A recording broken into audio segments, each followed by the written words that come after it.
तेलंगाना की फैक्ट्री में भीषण धमाका, बिहार के 6 मजदूरों समेत 12 की मौत, 34 घायल। तेलंगाना के संगारेड्डी जिले में सोमवार सुबह एक दवा निर्माण इकाई में हुए भीषण विस्फोट में 12 मजदूरों की मौत हो गई, जबकि 34 से अधिक लोग घायल हो गए। हादसा पाश मिलारम इंडस्ट्रियल एरिया में स्थित सिगाची इंडस्ट्रीज की केमिकल रिएक्टर यूनिट में सुबह करीब 8:15 से 9:30 के बीच हुआ। मृतकों में बिहार के 6 मजदूर शामिल हैं। रोहतास जिले के अमरथा गांव के 4 मजदूर घायल हुए हैं, जिनमें से डब्लू पासवान की हालत गंभीर बताई जा रही है। दिलीप गोसाई, नागा पासवान और दीपक पासवान अब भी लापता हैं। प्रत्यक्षदर्शियों के अनुसार धमाका इतना जबरदस्त था कि मजदूरों के शरीर 100 मीटर दूर तक जा गिरे। विस्फोट से रिएक्टर यूनिट पूरी तरह से नष्ट हो गई। एक मजदूर ने बताया कि सुबह 7 बजे नाइट शिफ्ट पूरी कर बाहर निकला था और कुछ ही समय बाद करीब 8 बजे धमाका हो गया।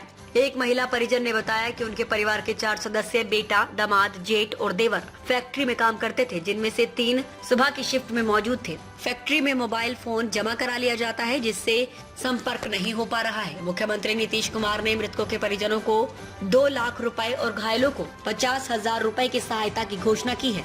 साथ ही उन्होंने शवों को बाहर लाने की व्यवस्था करने का आदेश भी दिया। प्रधानमंत्री नरेंद्र मोदी ने भी इस घटना पर दुख जताते हुए पीएम राहत कोष से मृतकों के लिए 2 लाख रुपए और घायलों के लिए 50,000 रुपए की मदद का ऐलान किया। तेलंगाना के श्रम मंत्री जी विवेक वेंकट स्वामी ने बताया कि अब तक 4 शव बरामद किए जा चुके हैं। घटनास्थल पर एनडीआरएफ, डीआरएफ, एसडीआरएफ और फायर ब्रिगेड की 10 गाड़ियां तैनात हैं। आईजी वी सत्यनारायण के अनुसार हादसे के वक्त फैक्ट्री में 150 लोग मौजूद थे, जिनमें से 90 लोग उस यूनिट में थे जहां ब्लास्ट हुआ। प्राथमिक जांच के मुताबिक रिएक्टर में तेजी से केमिकल रिएक्शन होने के कारण धमाका हुआ। हादसे की विस्तृत जांच जारी है। बिल्कुल। तेलंगाना के संगारेड्डी जिले के पासा मेलाराम औद्योगिक क्षेत्र केमिकल फैक्ट्री में उसके रिएक्टर में विस्फोट होने से बिहार के 2 श्रमिक की मृत्यु हुई है, 16 घायल हैं।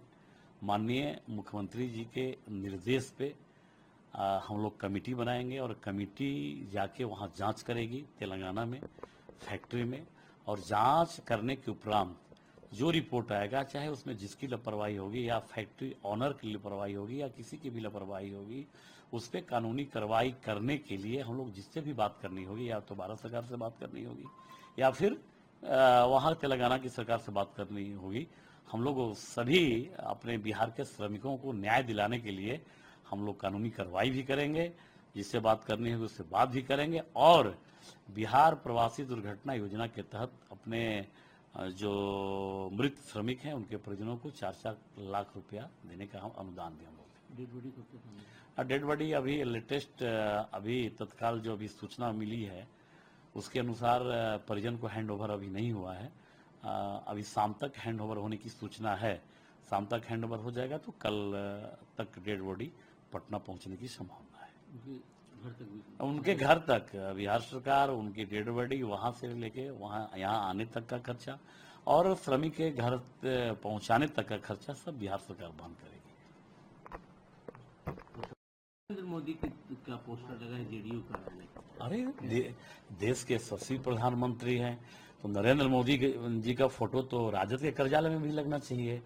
सभी का एज ए प्रधानमंत्री जितनी पॉलिटिकल पार्टी है, ये तो दल के कोई नेता प्रधानमंत्री होता नहीं, ये संवैधानिक पद है, संवैधानिक चेयर है। तो हमको तो जदयू में लगा तो कोई नहीं, तो जदयू में तो लगना ही था, सब में लगा है, बीजेपी में लगा है। राजद और कांग्रेस के भी कार्यालय में प्रधानमंत्री जी का फोटो लगना चाहिए, मेरा ये मानना है। इंडिया अलायंस लोग तो बोल रहे हैं कि जेडीयू भाजपा में हो गई है। आप देखिए इंडिया अलायंस क्या क्या बोलती हैं, उनका कितना लोगों का दिमाग खराब है। कुछ लोगों को अभी ज्यादा व्याकुल हुए हैं। आने वाला चुनाव है 25 में, जैसा आपको सबको पता है, ऐसे कुछ होने जाने वाला नहीं है। तो अब क्या क्या बोलते हैं, उनको क्या जस्टिफाई करना है, उनको बात को कोई नोटिस ले रहा है आज के डेट में, चाहे वो कांग्रेस हो चाहे राजद हो, कोई नोटिस नहीं ले रहा है। अब कुछ भी बोल रहे हैं उसका कोई प्रभाव भी नहीं पड़ने वाला है। आने वाला जो समय है 2025 में, जिसके परिप्रेक्ष्य में उनका जो वर्षन आ रहा है उसमें सफलता नहीं मिलने वाली है। बिहार के लोग अब एनडीए के सुशासन के सरकार के साथ हैं, बिहार के विकास वाली सरकार के साथ हैं। बिहार को विकसित बनाने की सपना जो अपने आदरणीय मुख्यमंत्री देश के यशस्वी आदरणीय प्रधानमंत्री का जो सपना है, उस सपने के साथ बिहार के 14 करोड़ लोग खड़े हैं। अब किसी को कुछ कहने से कोई मतलब नहीं।